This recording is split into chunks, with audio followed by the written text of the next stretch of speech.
మినిస్టర్స్ని, honourable chief మినిస్టర్ని ఖచ్చితంగా ప్రశ్నించి తీరాలి. ఎందుకు అంటే మీరు అధికారికంగా చెప్పినటువంటి మేనిఫెస్టోలో చెప్పినటువంటి మాటలు ఆ రోజున మాకు తూచ్ కండిషన్ సప్లై అని జియోలాగా ఒక మాట మాట్లాడుతున్నారు.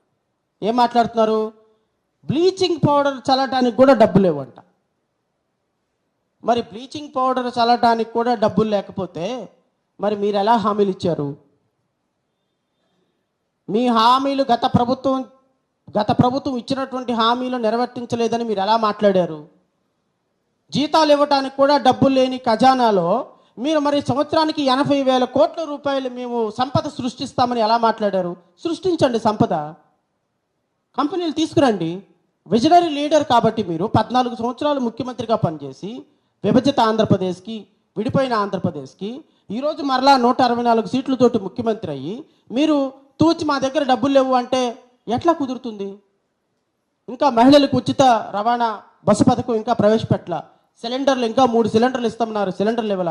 ప్రతి మహిళకి 1,500 రూపాయలు ప్రతి నెల ఇస్తామన్నారు, ఆ డబ్బులు ఇవ్వటంలా, ఇర్రెస్పెక్టివ్ ఆఫ్ జెండర్. మళ్ళీ ఈ మధ్యకాలంలో కొత్త పదం మొదలుపెట్టారు, తల్లికి వందనం పేరుతోటి ఒక్క తల్లికి ఒక్క బిడ్డకే ఇస్తారు అంట.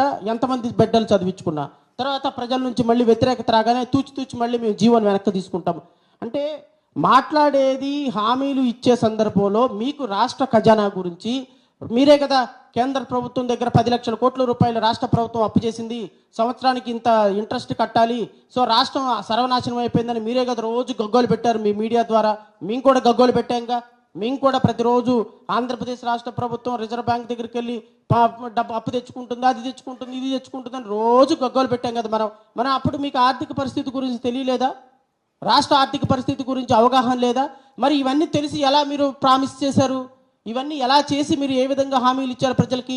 సో ఇవన్నీ తెలిసి మీరు హామీలు ఇచ్చినప్పుడు హానరబుల్ డిప్యూటీ చీఫ్ మినిస్టర్ కావచ్చు, హానరబుల్ మినిస్టర్ ఫర్ ఐటీ కావచ్చు, హానరబుల్ చీఫ్ మినిస్టర్ గారు కావచ్చు, మీరందరూ ఇచ్చినటువంటి హామీలు కూటమి ప్రభుత్వం తరఫున భారతీయ జనతా పార్టీ తరఫున ఇచ్చినటువంటి హామీలు అమలు పరచకపోతే ప్రశ్నిస్తాం.